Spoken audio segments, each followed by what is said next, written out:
eu vi uma oportunidade muito grande e ao mesmo tempo, assim, numa deficiência que há nos negócios, principalmente para negócios locais. Hoje eu tenho clientes de negócios locais, tenho infoprodutores, e-commerce, mas o meu início foi olhar para um negócio local, ver que ele precisa daquilo e que eles não sabem o que é aquilo. Bem-vindos a mais um episódio. Desta vez eu trouxe aqui a Rafaela, que trabalha com marketing digital. Muito obrigado, Rafaela, por teres aceitado o convite. Obrigada a eu, Bruno. E olha, eu trouxe aqui no outro dia, que para quem está a ver em casa, eu não sei se o episódio do Bruno, quando sair este, eu não sei se o episódio do Bruno já saiu ou ainda vai sair mais à frente, não é? Porque eu posso trocar aqui e tal, como isto não está a ser gravado em direto. Mas eu trouxe aqui o Bruno e ele também trabalha com marketing digital e também trabalha com tráfego pago. Uhum. Então é muito similar a ti, muito semelhante. E ele também é brasileiro, também veio para cá coisa de 4 anos, 5 anos, assim, mais ou menos. Mas é interessante porque ele veio para cá, estudou isso, meteu-se no tráfego pago e atende clientes apenas cá. Tu é um bocado ao contrário, pelo menos pelo que eu sei, não é? Isso. É ao contrário. Pronto. Consegues partilhar um bocadinho a tua história? Tipo, como é que chegaste, antes de tudo, não é? Mesmo pelo início, como é que chegaste cá a Portugal? Então, eu sempre tive o desejo de sair do Brasil. Né? Sempre tive aquele sonho de morar fora do país. E Portugal, confesso que não era a estrela no meu olho. Uhum.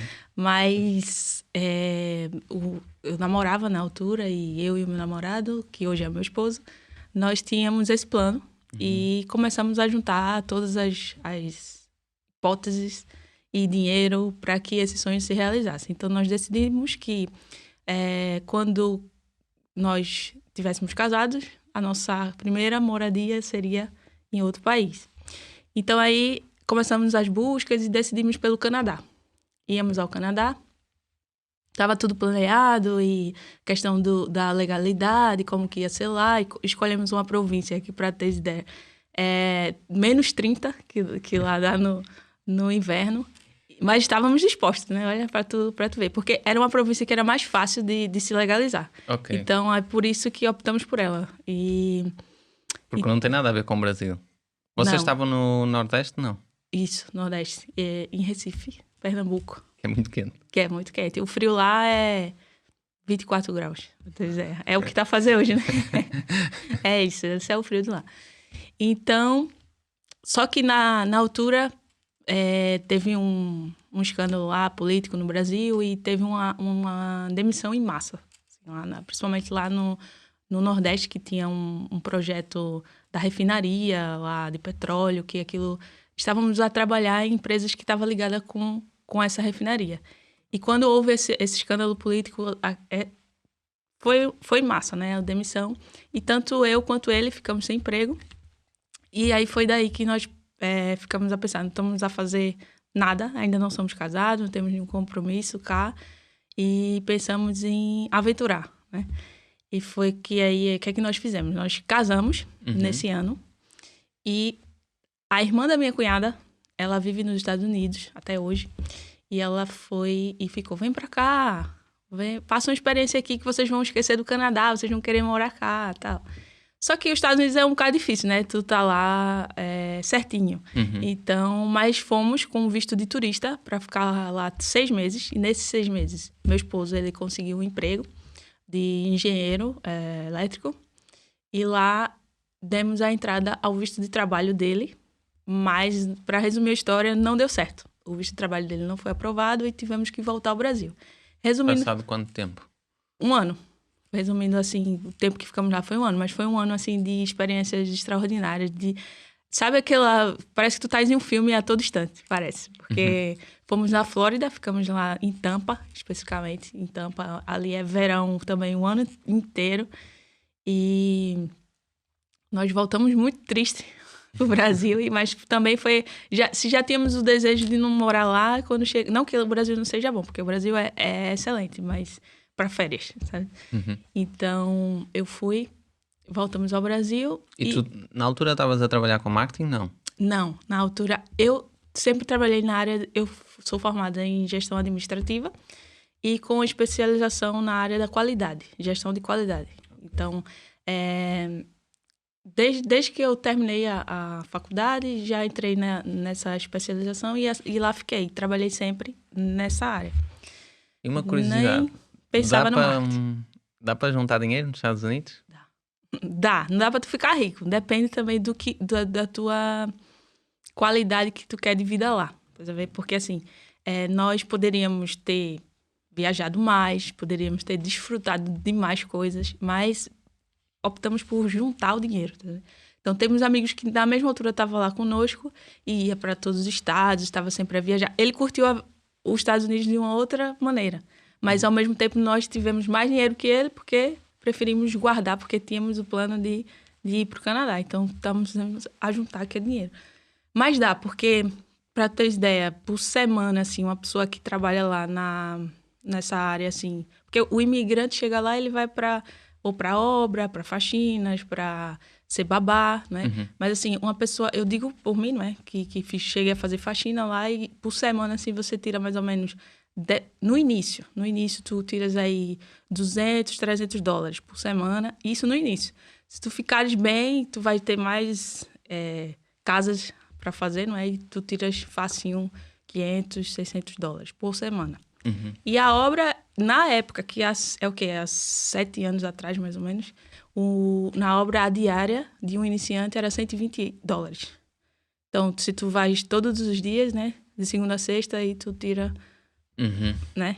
Então, assim, o casal... E a casa, tipo, as casas eram muito caras, não? Onde tu estavas? Olha, a gente inicialmente dividia um apartamento com outro casal. Uhum. E pagávamos, eu acho... Não lembro quanto pagávamos, mas era dividido. Mas nós ficamos lá 6 meses. Depois dos outros 6 meses, pagamos um estúdio para nós. E era $990. Um estúdio. Um estúdio tipo T0. Não tem divisória, tá vendo? Assim, a Não casa tá de banho assim tão e... diferente dos preços que estão hoje aqui em Portugal. É mesmo. Também foi há 7 anos atrás. Há 7 anos. Mas tu imagina quanto que tá lá agora. Pois, deve estar mais caro. Há 7 anos. Só que lá tem uma vantagem, que lá tem a sazonalidade. Para tu arrendar lá, se tu for... Tem época que tu consegue arrendar por um preço menor. Tipo, esse estúdio onde nós... Porque na época precisávamos naquele mês. Então, era na parte que estava mais cara. A sazonalidade estava mais cara. Okay. Depois de uns meses, um casal de amigo nosso, no mesmo condomínio, arrendou era um T1, tinha um quarto, e arrendou por 1.000 e acho que 1.100, uma coisa assim. A diferença é muito pouca. Mas justamente por isso, porque tínhamos pressa na altura e então... Acabou. Aqui não, né? Aqui, se for de janeiro a dezembro, o preço se mantém. Mas lá tem isso porque onde nós estávamos lá era mais, assim, férias, né? Turístico, isso, exatamente. Então, essas alturas, assim, ficava mais caro. Mas foi muito bom. Era parques todos os finais de semana.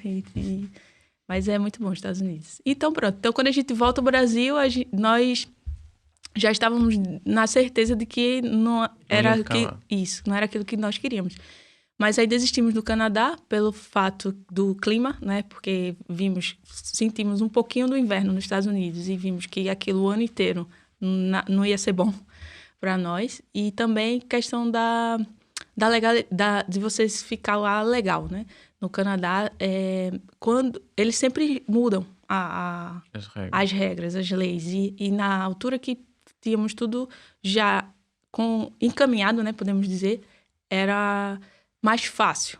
Depois, quando regressamos dos Estados Unidos, aquilo estava assim, tu vais fazer tudo direitinho, tínhamos que estudar, tinha que cumprir alguns requisitos. Pronto, tu vais cumprir todos os requisitos e, ao final, tu vais passar por uma entrevista e aí nós vamos decidir se tu ficas ou não ficas.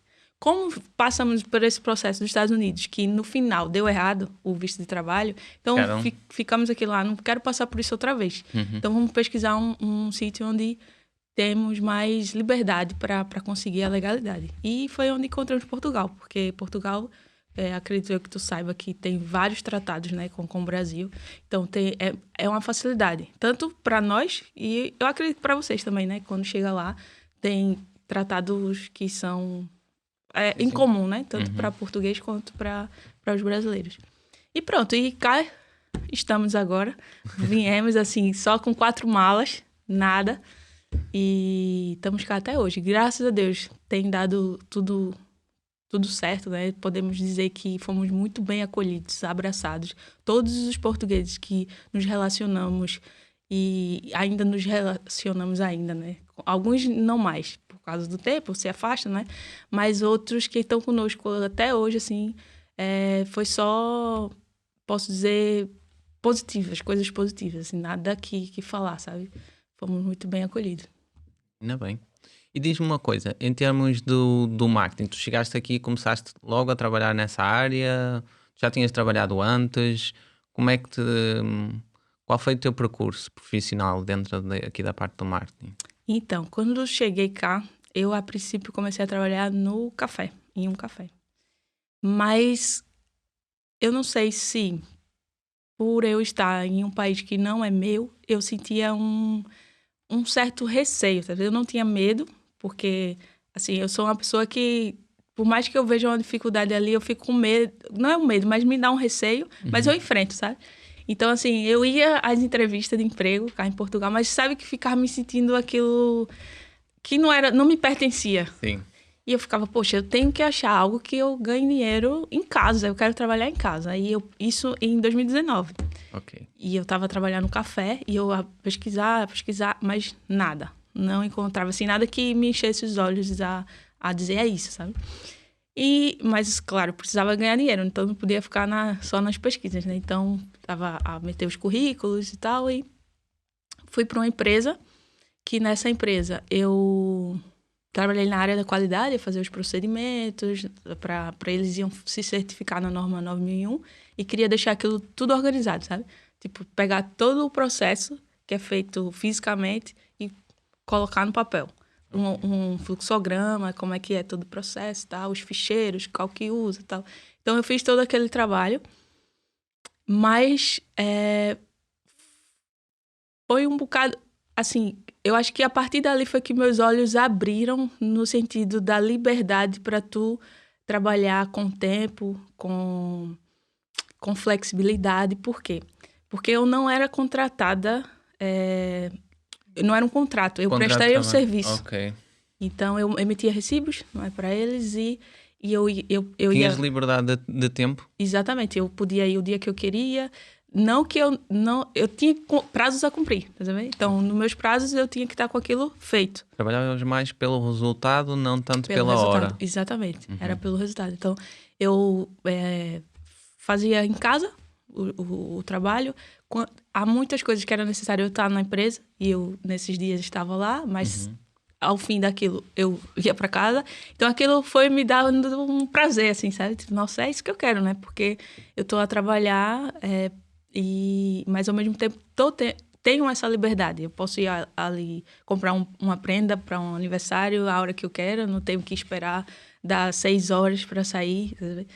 E então uniu-se com outra situação, que na mesma empresa, quando eu finalizei o trabalho, o contrato, uma funcionária foi de licença, estava grávida, foi de licença. E por eu já estar ali 8 meses dentro da empresa e por ter feito os procedimentos e conhecer como aquilo funciona, o RH me chamou e me ofereceu a oportunidade de ficar lá no lugar da menina, não é? Enquanto ela estava de licença. E eu aceitei.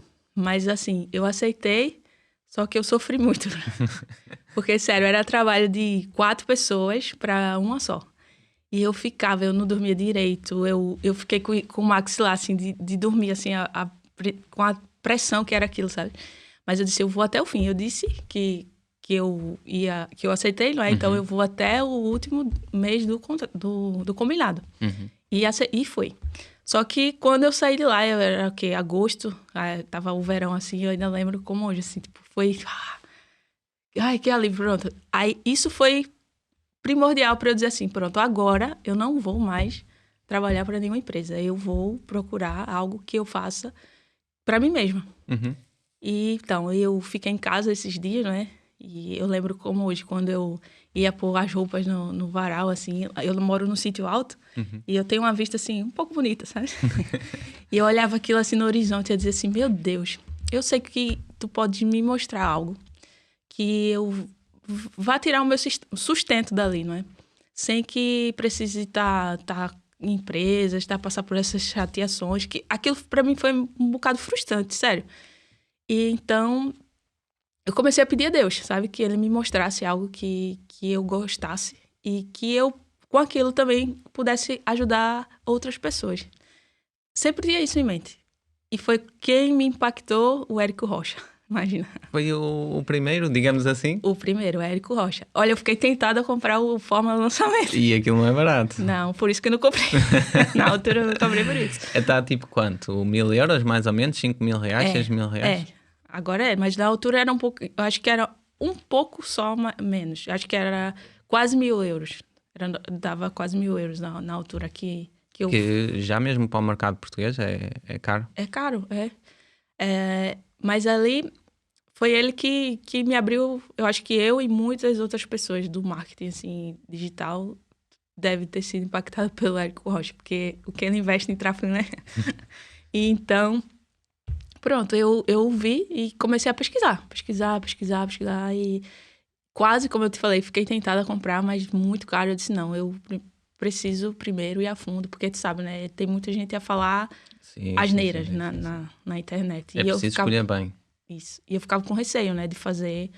Então, mas aquilo foi uma fase constante que eu pedi mesmo, eu tô aqui a falar assim, que eu pedi a Deus mesmo, assim, para que ele me orientasse, para que eu tomasse uma decisão assertiva. E nessa mesma época, um primo do meu esposo, ele é gestor de tráfego também, o Rodolfo. Vou até mandar para ele o podcast para ele ver, porque ele fez parte desse processo. Ele é gestor de tráfego também e na altura ele tinha poucos meses que estava iniciando e começou a movimentar o Instagram dele com a gestão de tráfego, né? Assim, a falar do Facebook Ads, do Google Ads e aquilo foi me dando curiosidade. E por ele ser uma pessoa que eu conheço, que confio, então me baixei a guarda, você vê assim, eu acho que é isso. E então eu falei com ele e ele fazia uma mentoria na época para iniciantes mesmo, assim, para a gente saber o que é um Pixel, saber como é que funciona. Era algo básico, mas que foi aquilo que me abriu os olhos. E então fiz com ele e depois daí já veio o Sobral, né? Tu vais pesquisar sobre tráfego... Aparece Sobral. E apareceu Sobral para mim. E o Rodolfo, que é o primo do meu esposo, né? Que foi que eu fiz a mentoria. Ele tinha falado muito bem dele. E eu disse, olha, esse gajo eu acho que merece meu dinheiro. E pronto. Olha, foi o único curso que eu comprei de foi o do Sobral. Tenho ele até hoje. Porque... não vou vender o curso dele aqui agora, mas assim, ele é muito completo, sabe? E o que enriquece o curso de Sobral é a comunidade. As pessoas lá são muito solícitas. Se tu for lá fazer uma pergunta... Olha, eu nunca fiz uma pergunta, mas eu vou na lupa e faço o meu questionamento, sempre tem. Lá. Sempre tem alguém ali que já teve aquele problema e outras pessoas já ajudam. E ele tem uma equipe que responde também, sabe? Então, quando a equipe dele responde, pronto, aí parece que vai, que alívio. E pronto, então foi assim que eu encontrei o tráfego. Poderia ter sido uma social media, assim, pegar as redes sociais, mas assim, o que me fez diferenciar foi que o tráfego... Pois, eu acho que, imagina, porque aqui no podcast pode ter pessoas que estão mesmo no início. Eu acho que tem aqui uma turma, pelo tráfego que eu utilizo, pela audiência que eu segmento, deve ter aqui uma turma que quer estar na mesma situação que tu estavas há uns anos atrás. Está num emprego que se calhar não gosta e quer começar a trabalhar em casa, ter um sustento e mesmo dentro de casa e não sabe por onde começar. E para eles, tipo, o marketing digital é tudo muito abrangente. Eles não têm... Consegues explicar ao pessoal que está mesmo no início o que é que tu fazes em concreto, o que é isso da gestão de tráfego? Então, a gestão de tráfego vamos dizer assim, numa linguagem mais simples possível, é tu mostrar o teu negócio para milhares de pessoas num dia só. Mas para isso tu precisas de colocar dinheiro, porque existem... Bom, vamos lá, existem dois tipos de tráfego, né? O tráfego nada mais é do que assim como nas ruas tem o tráfego de carros, tem o tráfego de pessoas, na internet também há um tráfego, né? E esse tráfego somos nós que estamos ali a navegar na internet, no Facebook, né? Isso aí é um tráfego. E o que é a gestão de tráfego? É você pegar essas pessoas, né, que estão nesse tráfego e fazer com que elas direcioná-las para o teu negócio, exatamente, para que elas vão ao teu site, vão ao teu Instagram, fale contigo por mensagens e a gente faz esse direcionamento, né? E aí aumenta o teu leque para vendas, para teu negócio ter mais oportunidade de vendas ali com as pessoas que estão a chegar. E essas pessoas nós chamamos de leads, né? São os leads que potenciais clientes. Exatamente, os potenciais clientes. Eu costumo dizer, quando eu estou fazendo uma reunião de prospecção, que o tráfego ele é um meio de campo. Nós somos um meio de campo ali, mas quem faz o gol é o cliente. Então, o lead ele vai chegar para o cliente e ali cabe a ele fazer a conversão. Se é um site, né, como é que está a estrutura do site? Se é por WhatsApp, como é que está ali a equipe que está a atender? Então, é bem por aí. O tráfego, o tráfego pago, né? Quando nós pagamos por esse tráfego, não significa que tu vais ter vendas todos os dias, mas que ele vai ser exatamente, vai ser um potencializador, é um anabolizante, né? Tipo, ele vai fazer aquilo crescer. Mas aí tu tens que saber converter aquela pessoa, transformar a venda ali. Se também o lead chega por uma pessoa que não sabe fazer uma negociação, acaba por não vender. E aí, a cliente que diz, não está a funcionar. Mas não é bem por aí. Vamos ver o porquê, né? Então, acho que basicamente isso. Não sei se cheguei a ser clara. Sim, eu acho que falamos na segunda-feira sobre isso. Imagina, para quem está em casa, a Rua Santa Catarina, que é uma rua muito movimentada aqui no Porto, e tu colocas lá uma barraca, supostamente, a vender gelo, se calhar não vai ter tantas vendas assim, porque todo o contexto, não há ninguém a necessitar de gelo na Rua de Santa Catarina. Quem é que vai comprar tipo blocos de gelo, não é? É verdade. Então, ter tráfego é importante, eu acho que é um requisito, mas só o tráfego em si não vende. Não vende, exatamente. É preciso ter uma boa proposta, um bom produto por aí. E tu seguiste este caminho porquê? Porque foste influenciada por esse teu colega, porque poderias, como tu falaste, poderias estar a seguir social media, a gestão de redes sociais. Na verdade, eu não acho que eu fui influenciada por ele, porque eu já estava decidida, só não estava segura. Okay. Sabe? Porque, assim, eu achava muita conversa, assim, tu vais ser milionário, né? É a promessa, essa promessa muito forte, e não me agradava. Então, com ele, eu senti segurança. Então, eu disse, então pronto, então tô certa. Essa foi a minha opção e essa que eu vou escolher. Porque no marketing digital, quando você inicia, né, você fica perdido, assim. Por onde eu vou, né? Tem o copyright, tem a gestão de tráfego, tem o social media, tem o design também, né? Design, construção de sites. O que eu vou fazer? Meu Deus, você fica assim, nossa, por onde eu começo? Mas o tráfego, a gestão do tráfego, o que me chamou a atenção nele foi que eu vi uma oportunidade muito grande para... E ao mesmo tempo, assim, numa deficiência que há nos negócios. Principalmente para negócios locais. Hoje eu tenho clientes de negócios locais, tenho infoprodutores, e-commerce, mas o meu início foi olhar para um negócio local, ver que ele precisa daquilo e que eles não sabem o que é aquilo. Então, foi mais nessa premissa, assim, ver essa oportunidade, né?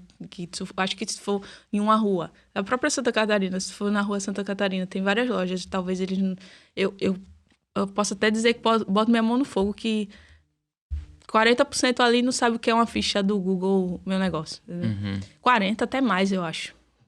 Provável. Ou não tem, não sabe o que é. Ou se tem, às vezes até tá antigo, era de uma morada antiga, com a fachada que já nem existe mais. Então, eu fui vendo isso. Nossa, tem muita oportunidade nessa área. Então, é isso que eu quero. Mas tem um bocadinho também de tu gostar daquilo, né? Dos números, porque vamos dizer que é um bocado chato, né? Eu acho que depende um bocadinho do teu perfil comportamental. Então, se tu fores uma pessoa... que gosta de socializar e tem essa necessidade de estar a falar com outras pessoas, se calhar não é a profissão ideal para ti, porque tem ali muitas horas em frente ao computador a olhar para métricas. Números. Exato. Eu uma vez tinha um colega meu que estava a trabalhar no CTT e ele não queria ser promovido, porque se ele fosse promovido ele saía do balcão e ia ter de trabalhar para um escritório. Então, existe um tipo de pessoas que gosta mesmo de estar em contacto com outras e se calhar essa profissão de gestor de tráfego não é mais indicada para ela. É verdade. Mas, e diz-me uma coisa, de começar a aprender a colocar as mãos na massa, como é que, tipo, demorou muito tempo? Não. Foi rápido? Eu posso dizer que sim, acho que foi um mês mais ou menos eu já estava a pôr a mão na massa. Por quê? Porque o Sobral, ele fala muito isso, né? Colocar a mão na massa vai ser o que tu vai aprender. Tu pode consumir o curso inteiro, mas se tu não pôr a mão na massa, tu não vai...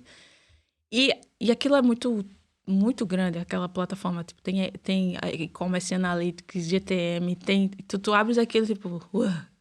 E agora? Apesar de que tem lá, comece por aqui, uma orientação, né? Mas eu fiquei nisso, não, eu tenho que nem que seja pra mim, eu tenho que pôr a mão na massa. Se eu não conseguir aonde pôr a mão na massa, eu vou pôr em mim. Ainda seria melhor até, eu acho que se eu tivesse posto a mão em mim. Mas eu tenho a minha cunhada, ela vende roupas fitness. Ela tem, aqui fala, nós falamos araras, mas acho que seria montra, né? Não é? Que uma montra? De loja? Sabe, uma montra, só que como é que eu posso dizer? É como se fosse uma montra, só que dentro do ginásio. Ok. Sabe? E ela tem, em vários ginásios lá no Brasil, ela tem... tipo espaço para quase publicitar as peças dela. É mesmo isso. E ela tem um Instagram muito bem trabalhado para isso. E aí eu ofereci para ela. Eu disse, olha, expliquei, né? O cliente dela são ginásios ou era para vender para consumidor final? Consumidor final. Okay. O ginásio, ela, na verdade, tem uma parceria com o ginásio para fazer aquela publicidade lá dentro. Ela não tem uma loja física, mas tem pontos comerciais dentro do ginásio. E eu falei para ela, eu disse, olha, eu tô a iniciar, expliquei, né, o processo, que tu não vai me pagar nada e tu só pagas a plataforma. Ela, top, é isso, siga, pode fazer. E foi lá que eu comecei, foi com ela, a pôr a mão na massa. Minhas primeiras campanhas, né, que ela talvez vai ver esse podcast, mas que ela me perdoe, mas com certeza teve algumas cacas ali, né, que as primeiras campanhas. Mas foste honesta com ela, olha, tô a aprender. Fui honesta, total. E pronto, foi com ela que comecei. Eu acho que eu fiz com ela, o quê? 3 meses, mais ou menos, e depois ela parou, depois ela volta. Ela é assim, sabe? Ela dá uma parada, depois ela volta, depois uma parada, volta. Mas, ao mesmo tempo, eu comecei a trabalhar o meu Instagram, que é um dos conselhos que eu dou a todo mundo que já escolheu onde quer.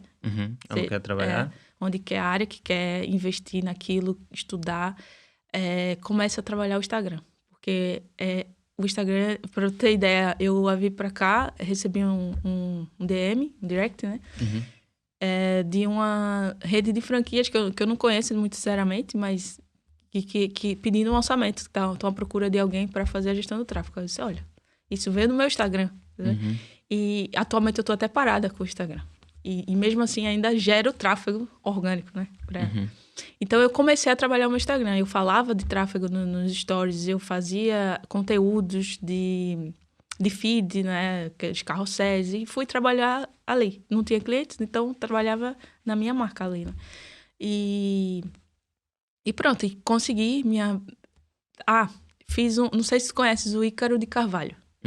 Pronto, o Ícaro de Carvalho eu consumia no início muito conteúdo dele. E eu cheguei até a fazer, eu acho que 2 meses, porque ele é mensalmente que tu pagas o Novo Mercado. O Novo Mercado, E eu acho que fiz 2 meses do Novo Mercado. E tinha uma estratégia que ele dizia... que ele, não sei se foi ele que patenteou, mas ele chamava de pesca em balde. Não sei se tu já ouviu. Pronto. E o que é que eu fazia nessa pesca em balde, para quem não conhece, né? É tu pegar os potenciais Instagrams que tu acreditas que seja para ti, né, na tua área. Tu Tem vais... clientes lá. Isso. Tem ali pessoas que tu acredita que podem ser teus clientes.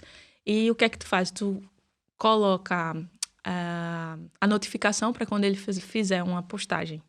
Tu seja notificado. Quando tu fores notificado, tu vai lá na postagem e comenta, mas um comentário onde tu mostra a autoridade, sabe? Que tu vai estar ali a contribuir com o conteúdo dele, a falar, a explicar o que é que ele está ali a falar, né? E aquilo vai gerar visualizações para o teu Instagram também. Alguém que entra ali nas conversas e vê o comentário e foi assim que eu consegui minha primeira cliente que me pagou. Ela era uma psicóloga que tá comigo ainda, psicóloga. Olha, foi 2020, 3 anos. 3 anos. Ela foi minha primeira cliente e ainda estamos juntas. Ela é psicóloga e fez pelo Google. E ela entrou em contato comigo, só que, na verdade, não. Ela iniciou com o Facebook. Só que não estava tendo muito retorno. Aí eu disse a ela, olha, vamos pro Google. O Google, talvez... Porque, assim, o Google é uma ferramenta de intenção, né? A pessoa vai lá em busca daquilo mesmo que ela tá precisar. E o Instagram, tu tens que convencer ela que ela precisa daquilo. É diferente. Então, para um psicólogo, talvez um remarketing, sim. Mas um início, assim... Chegava muita gente a querer consultas de grátis, porque achava que enfim, o público, né? Era um público mais não sei, mas ele é um potencial. Não é uma má estratégia essa isso depois depende do profissional, mas em termos de venda e até psicólogos e não sei o quê, tem uma ordem que eles podem não pode. Não Pode podem falar fazer preço e um monte de coisa. Porque dar uma consulta gratuita, por norma, muitos funis de venda hoje em dia são feitos assim. Uma consulta gratuita, uma sessão estratégica gratuita, porque a maior barreira em relação é colocar a pessoa na tua loja. Na tua loja, é. Só que o psicólogo ele não pode dizer preço, ele não pode fazer essa propaganda, mas o que é que pode ser feito, né? Agora falando contigo, até me ver. O lead pode chegar para ti e tu, com o lead, dá essa proposta. Olha, a primeira consulta é grátis. E daí você vai decidir se vai querer continuar, né, com o processo. Mas ele não pode divulgar que aquilo é gratuito, você vê? Não pode. Mas pronto, fomos... E ela era lá no Brasil? Lá no Brasil. Então, pronto, é isso que é engraçado, porque os contatos, por exemplo, que eu estava falando agora que eu recebi o direct, é do Brasil. Então, o engraçado é isso, que os contatos que chegam para mim dizem assim, tu preferes, não é questão de preferência, é de oportunidade mesmo, que aparecem... É do Brasil. É do Brasil. E também por indicação. Aí eu começo com um cliente do Brasil. Aí esse mesmo cliente me indica para outro que também... E assim vai. Assim, acredito para cá também, se eu tivesse a princípio decidido, não, eu só quero atender clientes de Portugal. E eu pegaria o cliente de Portugal, quando ele me indicasse, e isso vira uma bola de neve, né? E eu acredito que hoje 90% dos meus clientes são brasileiros justamente por isso, porque iniciei lá com os clientes lá e isso foi Fez o gerando... efeito bola de neve com as indicações. Com as indicações. E diz-me uma coisa, o que é que para o mercado brasileiro, que eu não tenho a mínima ideia, mas o que é que seria, por exemplo, um ticket de vender serviços? Pronto, alguém que está a começar e quer trabalhar no mercado brasileiro, está na mesma situação que tu, ou está a ver no Brasil, ou está a ver aqui em Portugal e quer fazer um marketing lá para o Brasil e prospectar lá no Brasil. O que é que seria um preço baixo? O que é que tu achas que... Porque vai depender muito, não é? Se é um freelancer, se é uma agência, o que é que tu vais incluir? Mas o que é que... Tu consegues nos dar aqui umas ideias do que seria um preço baixo, médio, alto? Olha, na minha opinião, baixo seria R$300. Ok. Certo? Seria um baixo. Um justo, um preço justo. É porque, como tu falou, né? Depende muito do que tu vais entregar ao cliente. Quantas plataformas, não é? Mas vamos pensar numa plataforma, né? Uma só, pronto. O cliente vai fazer um Facebook Ads. E não tem tanta estrutura assim. É algo mais simples. Vamos fazer campanhas para ele receber lead pelo WhatsApp, pelo direct. R$700 seria, na minha opinião, o justo. Ok. Seria o justo. E acima disso já vai partir mais para a experiência do gestor. ele pode cobrar acima disso, mas aí, na minha opinião, um gestor que cobra mais que R$ 700, ele já tem uma bagagem, sabe? Ele já tem mais ali um feeling, ele já é mais estrategista, ele já sabe ali identificar, olha, já tem 2 dias aqui, não vai para frente essa campanha, eu já posso matar ela, sabe? Porque, para quem não sabe, a gestão de tráfego por si só não está muito dependente de outros fatores. Por exemplo, nós dependemos da parte dos criativos, portanto, se nos vão entregar ou não os criativos, se é o próprio gestor de tráfego que tem de subcontratar alguém, ou se é o próprio gestor de tráfego que tem de fazer os criativos. É. Depois temos a questão de, ok, temos os criativos, mas vamos direcionar as pessoas para onde? Se for para o WhatsApp ou para uma caixa de mensagens, tudo bem. Mas se for para uma landing page, quem é que faz essa landing page? Então, para as pessoas terem uma noção, isso depende muito, não é? Claro que se o gestor de tráfego ficar encarregue de todas essas coisas, o ticket, o preço vai ser muito mais alto. Exatamente. É, porque eu estou a falar, na verdade, esses valores que eu falei foram assim, para fazer a gestão mesmo do tráfego. Só né? a gestão A do gestão tráfego. do tráfego, é. E é algo que, por exemplo, isso para comparar também, de acordo com as minhas propostas que eu faço aos meus clientes aqui, tu ofereces só gestão de tráfego, porque é assim, aqui em Portugal, eu acho que é muito difícil tu ofereceres apenas a gestão de tráfego, porque eles não têm mais nenhuma estrutura de marketing. Então como é que tu vais oferecer apenas esta, por exemplo, um Google Ads? Como é que tu vais oferecer se eles nem ele não sequer tem têm, site. não têm site, não é? É tipo, nem dá para direcionar para as mensagens, é tipo...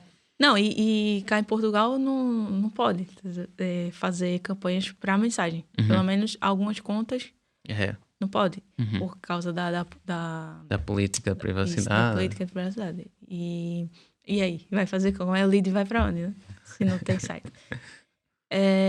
Mas tu, a proposta principal que tu costumas vender ou apresentar é só mesmo a parte da gestão de tráfego. Só mesmo, gestão de tráfego. Porque assim, eu acredito também pelo fato de vir os clientes do Brasil, eles já vêm... E a maioria dos meus clientes também são indicações, então eles já vêm pronto, sabe? Eles já têm ali um site. Quando não tem, vamos fazer uma reunião, vamos precisar de uma landing page, assim, assado. Conheces alguém que faz uma landing page? Conheço. Eu tenho um parceiro que eu passo para ele e ganho um percentual com isso. Então, já é uma coisa que ganhamos juntos também. Tu fazer uma parceria com alguém que faz um site, que faz umas artes. Porque aí, se o cliente... Não, eu digo, né? Não, olha, eu não faço os criativos, eu faço a copy e faço a gestão do tráfego. Eu não faço os criativos, não vou fazer a tua landing page. Mas eu tenho parceiros que tu pode falar com eles e tratar com eles. Pronto. E eles fazem, assim, de boa. Não tem... Nunca me foi uma barreira, sabe? De dizer assim, não fechei com aquele cliente porque eu não fazia. E se ele disser, não, eu quero que você faça, eu digo, ok, eu faço. Mas não vai ser eu que vou fazer. Eu falo... Faz a gestão do projeto. Exatamente. Mostro para ele tudo pronto, tal, faço a gestão do projeto. Mas, na verdade, quem construiu a página não foi, porque eu não tenho expertise nisso, né? Não dá. Apesar da gente saber mexer ali, não é? Que eu acho que essa área, nós temos que saber de tudo um bocado.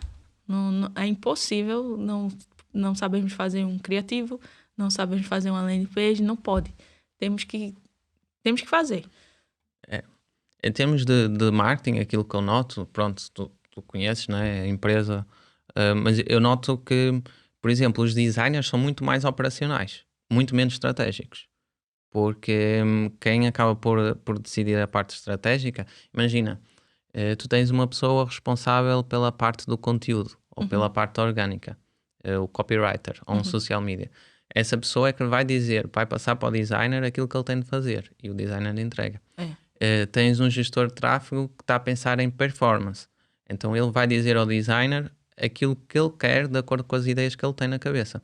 Então, por exemplo, um copywriter, um gestor de tráfego, um estrategista, tem muito mais essa parte estratégica, e depois tens algumas profissões, alguns cargos que são quase 100% operacionais. E o designer eu acho que acaba por ser um deles. O gestor de tráfego já envolve aqui muita coisa. Para Para deixar isso mais palpável, né? Quando se dissermos ao designer, olha, faz a landing page Uhum. e demos todas a copy toda. Uhum. E ele faz. Mas o botão da chamada para ação não tá verde. Para a pessoa entrar num grupo do WhatsApp, por exemplo, o botão ele coloca Tá na no paleta de fim cores. Tá no no fim, fim da certo? Não página. tá em cada sessão. Então, isso são coisas. Também teve um que eu fiz, um projeto que eu fiz tem uns 15 dias. Mas a página ficou pronta essa semana, eu tava vendo. Aí tem um evento 100% online, gratuito. Ele meteu assim ao pé da página, mas só tem lá. Quando tu fazes um bocadinho só assim com o telemóvel para subir a página, tu já não vê aquilo. Então, pode ser até que quando tu abra rápido assim, tu nem vê, porque ficou muito fininho. Uhum. Aí nós, como da gestão do tráfego, já temos mais uma noção disso, né? Então, olha, médios abaixo, colocar a data e horário que não tinha. Né? Então, são coisas que o dia a dia, né? E a estratégia mesmo do marketing digital que a gente conhece, que eles não vivem, né? Não vivem Não isso. é o dia a dia. Não é o dia a dia. Então, são detalhes, pequenos detalhes mesmo. E é coisas que não são aprendidas, ninguém te diz. Então, imagina, é interessante porque toda a gente está no tráfego pago conhece o Sobral. Eu também conheço o Sobral. Eu nunca fiz a formação do Sobral, não é? Como é que é possível? Porque quando eu conheci o Sobral, eu já estava muito envolvido na ferramenta, na plataforma. Eu sempre, pode estar errado, mas a percepção que eu tive é que ele sempre foi muito bom. A especialidade dele é Facebook Ads. E é sempre onde eu tenho mais facilidade. Tenho mais dificuldade no Google Ads. Então, tipo, não por isso fazia sentido, né? não fazia tanto sentido entre comprar a formação dele ou comprar do Cortês. Por exemplo, o Cortês eu já tenho, que é português, mas já tenho uma visão que ele, claro, roda as duas plataformas, mas é mais especialista no Google. Então eu vou comprar a do Cortês porque é onde eu tenho mais dificuldades, percebes? Mas muita coisa que eu aprendi não foi em curso, não foi em formação nenhuma. Claro que no início tive que comprar, e no início quando eu comprei praticamente só havia coisas em inglês, portanto foi 1 ou 2 cursos americanos sobre isso. Mas depois tudo o resto tu vais aprendendo, porque tu mandas tráfego para uma página, mandas tráfego para outra página, começas a ver como a converte muito melhor, então deixa ver o que é que esta tem que a outra não tem, porque é que uma está a converter, porque é que a outra não está a converter. Então é algo que vais tendo sensibilidade, enquanto que um designer coloca-te aquilo bonitinho, tu que estás na parte da gestão de tráfego consegues focar na performance. Pronto, basicamente é isso. É isso, exatamente. E diz-me uma coisa, em termos de salários, quanto é que achas que é possível uma pessoa chegar a trabalhar sozinha? Tu falaste-me, e estamos a falar aqui mais ou menos do Brasil, não é? Imagina que alguém cobra R$700. Achas que é possível 50 clientes? Sozinho? 50 Sim, dá uma pessoa que não tem equipa, só está a fazer a mesma parte do tráfego, portanto não está a fazer LPs, não está a fazer criativos, está na parte do tráfego. Eu acho que muito bem gerido, isso funciona, 50 clientes, sabe?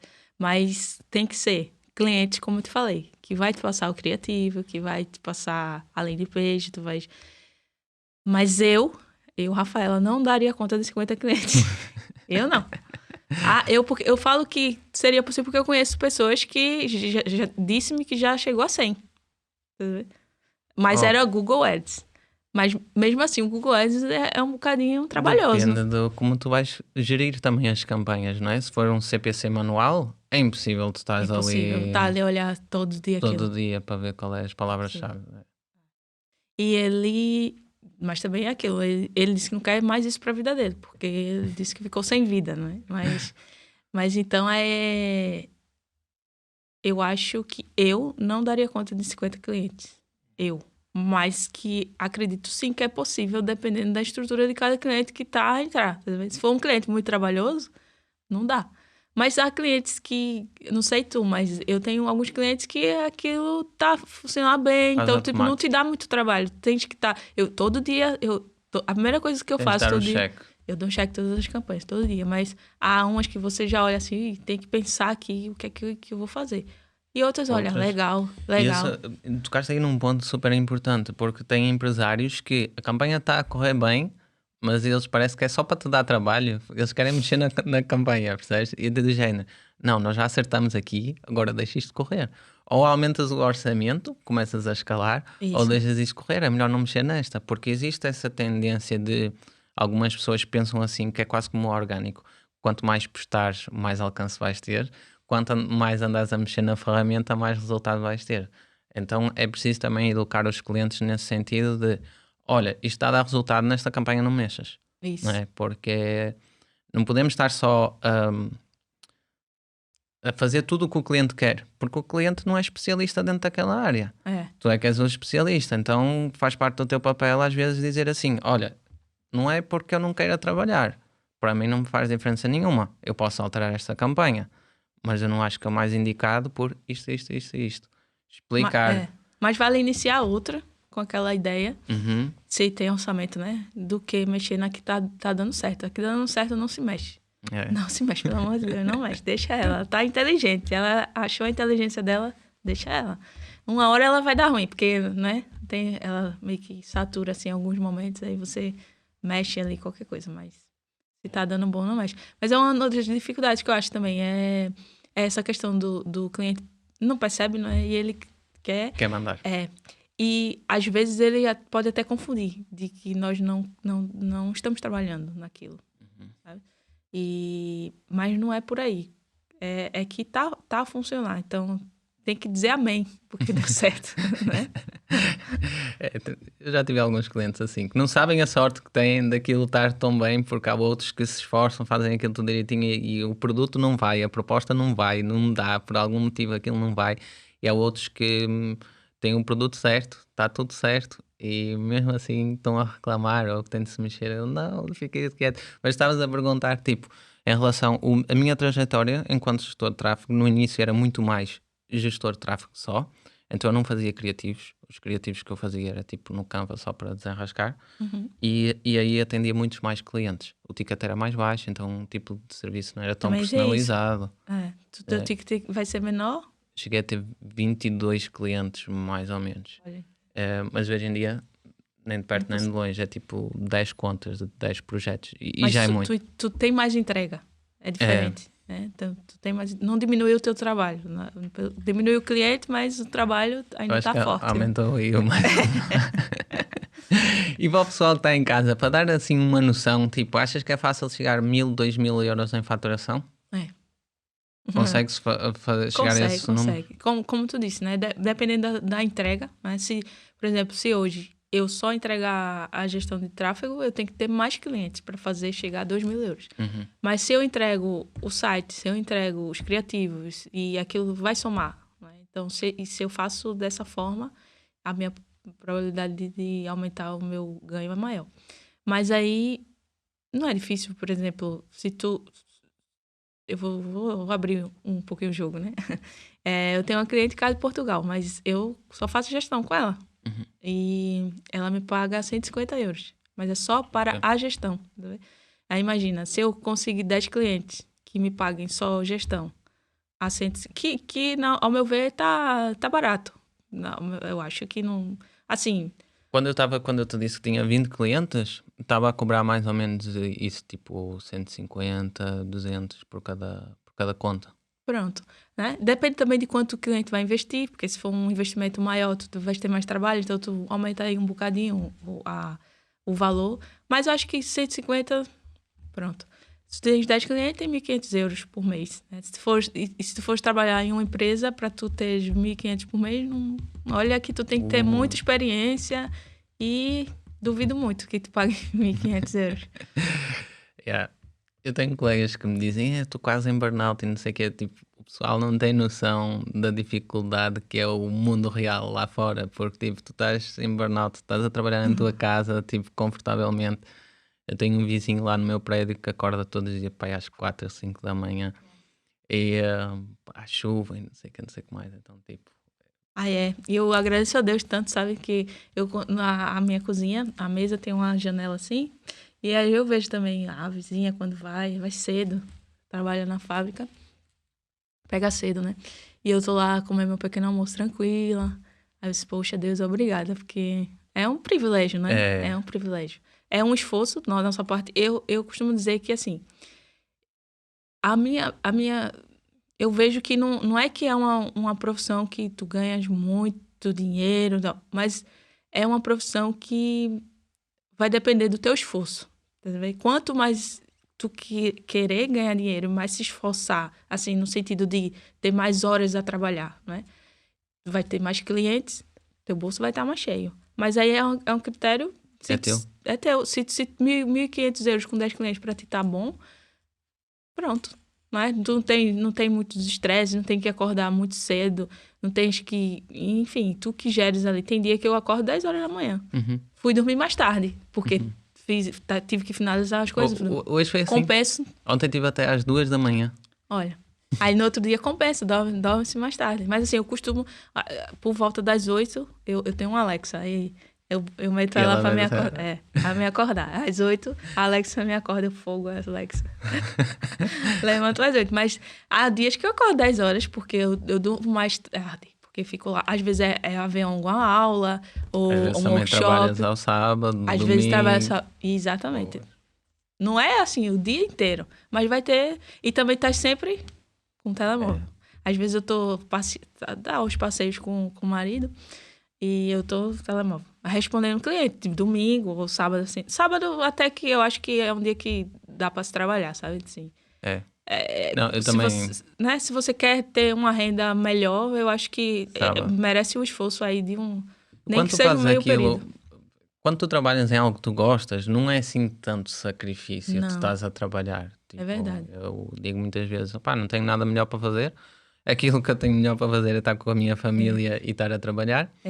E a minha família está em casa. Portanto, eu digo isso muitas vezes lá no Instagram. Tipo, eu poderia ir para um escritório, fazer algo presencial, poderia, mas ganhar mais dinheiro para quê? O objetivo para mim, para o dinheiro, é poder ter a vida que eu tenho. Eu já tenho. Então eu não preciso estar a ganhar mais, a ir para um escritório para comer fora. Então comer comida mais plastificada, gastar dinheiro com isso, gastar dinheiro com transportes. É que tipo, o pessoal... Claro que quando tu és um freelancer também tens um negócio em si, não é? Estás a trabalhar com... É um negócio, não é tudo lucro, digamos assim, porque tens algumas despesas. Isso. Mas de qualquer forma, tu não tens despesas em almoçar fora, não tens despesas em deslocação, não tens despesas com nada, estás ali em casa. Tu pagas a internet e a luz que já era o que se pagava, né? A internet vai se pagar na mesma. Estando em casa ou não estando em casa, tem que pagar, né? E é bom que eu tô a usar. E a energia do monitor. Basicamente isso, né? E depois tem os encargos quando temos... no Brasil eu tenho empresa, né? Então aí eu tenho que pagar umas taxas, uns impostos, mas não chega a ser assim, ai, meu Deus. Né? Mas isso tudo tem que ir na ponta do lápis, que é para quando tu fores cobrar o cliente, aquilo tá dentro. Aquilo tá dentro, porque depois não ficas a achar que estás a trabalhar e não estás a ganhar, né? E então é isso, eu acho que essa área do marketing digital é uma área que nos paga melhor, né?